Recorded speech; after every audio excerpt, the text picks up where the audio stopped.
Daily لبیک کے ساتھ میں ہوں آپ کا اینکر سمرسن خواجہ شاہد، اور آپ دیکھ رہے ہیں میرا یوٹیوب چینل ڈیلی لبیک ٹی وی۔ ہر حکیم کا، ڈاکٹر کا، پیر کا طریقہ علاج مریض کے ساتھ اپنا ہوتا ہے، لیکن میرا طریقہ علاج تقریباً باقیوں سے تھوڑا سا مختلف ہوگا کہ میں زیادہ تر کیمیکلز پہ، زیادہ تر ایلوپیتھک میڈیسن پہ یا ہومیوپیتھک میڈیسن پہ، ان میڈیسن پہ اپنی یعنی کہ بیماریوں کا، ان چیزوں کا، ان پہ زیادہ میں مریض کو نہیں لے کے جاتا۔ میں زیادہ تر کچن کی چیزوں پہ، زیادہ تر درخت کے پتوں سے اور خوشبوجات سے ان کا علاج کرتا ہوں۔ سب سے پہلا میرا طریقہ علاج ہوتا ہے قرآن سے۔ سب سے پہلے میرا طریقہ علاج ہے قرآن سے، کہ سب سے پہلی شفا وہ ہے۔ دوسرا میرا طریقہ علاج ہے شہد سے، ٹھیک ہے۔ شہد ایک شفا ہے۔ شہد اگر آپ دیکھ لیں کہ اسے ٹھنڈے پانی میں آپ ڈال کے استعمال کریں گے اور آپ کو بہت سخت موشن لگے ہوئے ہیں جناب، وہی آپ نہارے منہ شہد لیں اور اسے ٹھنڈے پانی میں استعمال کریں۔ نارمل جو اتنا زیادہ ٹھنڈا نہیں،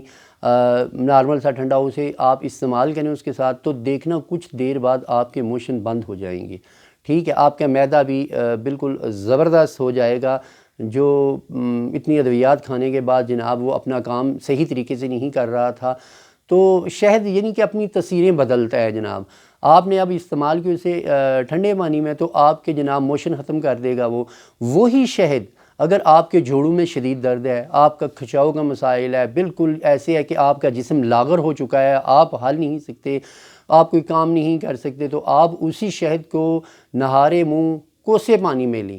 نیم گرم پانی میں آپ لیں، اسی شہد کی آدھی چمچ جناب ڈالیں، اسی شہد کو پئیں۔ اور اگر آپ کو قبض کے مسائل ہیں، قبض کے مسائل فوری طور پہ وہ حل کرے گا آپ کے۔ اس کے بعد جناب آپ کے یہ مسئلہ ہے کہ جناب آپ بالکل لاغر جسم ہے، آپ کو ایکٹیو کرے گا فوری طور پہ شہد جا کے، ٹھیک ہے۔ تو شہد اپنی تاثیریں بدلتا ہے۔ اسی طرح میرے طریقے علاج مختلف ہیں۔ پہلے قرآن سے ہے جناب، کہ اگر آپ کو پھیپھڑوں کے مسائل ہیں، اس میں زیادہ سورہ الم نشرہ مریضوں کو پڑھواتا ہوں، خود بھی پڑھتا ہوں جناب، کہ سینے پہ ہاتھ رکھ کے اول و آخر درود ابراہیمی پڑھ کے آپ کم از کم 21 مرتبہ سورہ الم نشرہ پڑھیں۔ آپ کے پھیپھڑوں کے جتنے بھی مسائل ہیں کرونا سمیت وہ الحمدللہ اللہ کے فضل سے حل ہوں گے۔ اس طرح مختلف سورہ کوثر سے وظائف میں بتاتا ہوں۔ اسی طرح قرآن سے پہلا وظیفے جناب ہوتے ہیں ہمارے روحانیت کے، یعنی کہ جتنی بھی علاج ہیں ہمارے۔ دوسرا طریقہ علاج ہمارا شہد سے ہے جناب۔ اور تیسرے طریقہ علاج میں آتا ہوں جناب درخت کے پتوں کے، جو طریقہ علاج آپ کو بہت ہی کم، کیونکہ حکیموں نے، ان لوگوں نے زیادہ تر جو پیشہ ور لوگ ہیں جناب، انہوں نے پیسے کمانے ہوتے ہیں، مجھے پیسے سے کوئی سروکار نہیں جناب، سب سے پہلی بات، ٹھیک ہے۔ تو میں یہ جو ویڈیو بھی اپلوڈ کرتا ہوں جناب، یہ بھی اس لیے نہیں کرتا کہ میرے ویوز بڑھیں جناب، مجھے پیسے ملیں جناب، مجھے یہ معاملات ہوں، کوئی معاملہ نہیں۔ میرا الحمدللہ گزر بسر بہترین طریقے سے ہوتا ہے۔ مجھے جناب صرف عوام الناس تک، اللہ کی مخلوق تک یہ پیغام جو لوگ چھپاتے تھے اپنے دلوں میں، وہ حکمہ مر گئے جناب، اپنے نسخہ جات لے کے، جن کے پاس کینسر سمیت ایسی بیماریوں کے نسخے تھے، وہ اپنے سینوں میں یا اپنی صرف نسلوں تک انہوں نے منتقل کیا۔ تو جنہوں نے کتابوں میں بھی کیا، وہ بھی آدھے آدھے نسخہ جات میں اس امت محمدی تک، یعنی کہ اللہ کی مخلوق تک، میں اپنے یہ جو میں نے اپنی زندگی میں ایکسپیریمنٹ کیے ہیں، تجربے کیے ہیں جناب، جو میں نے اپنے مریضوں کے ساتھ جتنے بھی آئے تھے، کیونکہ میں منسلک رہا ہوں جناب تقریباً 10-12 سال سے تقریباً روحانیت کے بھی پیشے میں، تو اس وجہ سے میں اپنا تمام جو علوم ہے وہ عوام الناس تک منتقل کرنا چاہتا ہوں، کہ آپ کو اپنی نہ ان پیروں سے جیبیں لٹائیں، نہ اپنی بچیوں کی جا کے عزتیں لٹائیں، جو جناب ان پڑھ اور جاہل ہیں، جنہیں پتہ تک نہیں کہ روحانیت کیا چیز ہے جناب،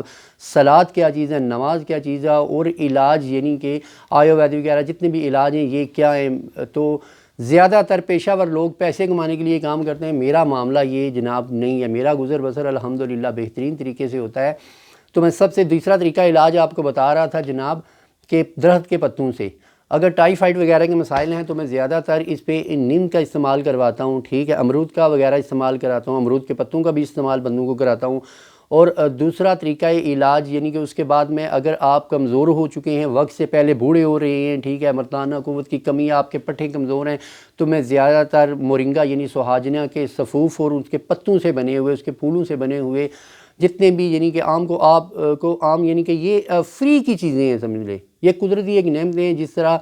سدا بار بہوٹی سے میں کرواتا ہوں علاج لوگوں کا جناب، اگر آپ کو بواسیر کے مسائل ہیں، ٹھیک ہے، بواسیر جا نہیں رہی ہے آپ کو، آپ نے بہت پیسہ لگایا جناب، تو میں سدا بہار سے اس کا علاج کرواتا ہوں، اس کے بعد جناب بلڈ پریشر کا اس سے علاج کرواتا ہوں، ایون کہ بلڈ کینسر کے مریض ہیں ان کو اس کا یعنی کہ سدا بہار کے پتوں سے کرواتا ہوں، اسی طرح مورنگا سے کروا رہا ہوں جناب۔ اس کے بعد آ کے سب سے بڑے مسائل جو آج کل چل رہے ہیں کہ غسل شفا دینا، کہ جب مریض لاغر ہو جائے، اسے بیماری ختم نہ ہو رہی ہو جناب، بالکل علاج کر کر کے ڈاکٹر بے حال ہو چکے ہوں، تو اس کو بیری کے پتوں سے، ٹھیک ہے، میرا زیادہ تر طریقہ علاج پتوں سے ہے جناب۔ تو بیری کے پتوں سے علاج یعنی غسل شفا، ابال کے پانی میں جناب ان کو، ان کے روحانی بھی اگر جادو کے مسائل، جنات کے مسائل، یہ مسائل ہوں جناب، تو آپ بیرو کے پتوں سے میں ان کا استعمال کراتا ہوں۔ ان پہ میں ایک یعنی کہ پوری ویڈیو اپلوڈ کروں گا ان جناب درختوں پہ، ان کے پتوں کی تاثیر سے، اور جو بیماریوں کا علاج ہے اس میں۔ تو تقریباً میں نے جو کہاوت سنی تھی، یہ اللہ بہتر جانتا ہے اس میں سچائی ہے کہ نہیں ہے، کہ ایک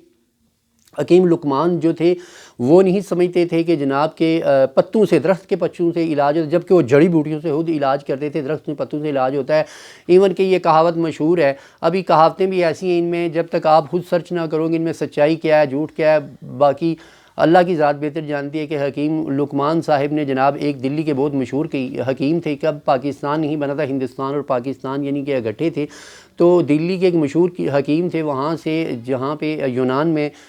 حکیم لقمان صاحب رہتے، وہاں سے انہوں نے ایک اپنے مرید کو، اپنے شاگرد کو بھیجا کہ ان کو چیک کرنے کے لیے کہ ہندوستان کے لوگ زیادہ تر علاج درخت کے پتوں سے کرتے ہیں۔ وہ یہ سمجھتے تھے کہ درخت کے پتوں سے علاج نہیں ہوتا، جبکہ زیادہ تر کہاوتوں میں آتا ہے کہ حکیم لقمان صاحب یعنی کہ حکمت کی باتیں کرتے تھے، حکمت کی باتیں کرتے تھے، یہ جڑی بوٹیوں سے علاج نہیں کرتے تھے، یہ اللہ کی ذات بہتر جانتی ہے۔ تو جب وہ ان کے شاگرد آئے تو انہوں نے کہا جی سفر کیونکہ لمبا ہے یونان سے لے کے ہندوستان کا، تو آپ ایسے کرنا، جب آپ جاؤ گے تو زیادہ تر آپ جا کے املی کے بوٹے کے نیچے، املی جو ہم کھاتے ہیں ایون، املی کے بوٹے کے نیچے آپ رات قیام کرنا، کیونکہ سفر بہت زیادہ لمبا ہے۔ تو جب وہ آئے تو جناب ان کے خون یعنی کہ خراب ہونا شروع ہو گیا، املی کے بوٹے کے نیچے لیٹ کے، تو ان کے پھوڑے پھنسیاں یعنی کہ ان کے جسم پہ نکلنا شروع ہو گئے۔ جب وہ ہندوستان میں دلی میں ان حکیم صاحب کے پاس آئے تو انہوں نے جب دیکھا کہ یہ تو بندے کے چہرے پہ پھوڑے پھنسیاں نکلی ہوئی ہیں جناب، اس کا خون خراب ہو چکا ہے، حکیم لقمان کا انہوں نے ہاتھ دیا، جناب یہ حکیم لقمان صاحب کے لیے آپ کے لیے پیغام بھیجا۔ تو جب انہوں نے ہاتھ کھولا تو وہ سفید کاغذ کا ایک ٹکڑا تھا جناب، اس پہ کچھ بھی نہیں لکھا تھا۔ پھر حکیم صاحب کیونکہ حکمت کے ماہر تھے، انہوں نے سمجھ لیا کہ جناب یہ میرا امتحان لیا جا رہا ہے۔ انہوں نے اب شاگرد کی بہت خدمت تواضع وغیرہ کی، اور جب جانے لگے تو ان کو کہا کہ اب آپ واپس جا رہی ہیں، اب جہاں پہ جاتے ہوئے آپ کو نیم کا پیڑ ملے وہاں پہ جا کے آپ ریسٹ کرنا۔ تو وہ حکیم شاگرد جب جانے لگے یونان واپس، تو وہ نیم کے بوٹے کے نیچے، درخت کے نیچے رات گزارا کرتے تھے۔ جب یہ یونان پہنچے تو ان کے پھیڑے یعنی کہ جو پھوڑے پھنسیاں تھیں وہ ختم ہو چکی تھیں۔ تو انہوں نے پوری پھر داستان سنائی جا کے حکیم لقمان صاحب کو، تب حکیم لقمان صاحب مانے کہ واقعی درخت کے پتوں سے علاج ہوتا ہے۔ تو میں آپ کو درخت پہ جو پتوں سے علاج ہے، اس پہ میں آپ کو پوری ویڈیو اپلوڈ کر کے جواب دوں گا۔ اس کے ساتھ آپ کا اینکر پرسن واجد شاہد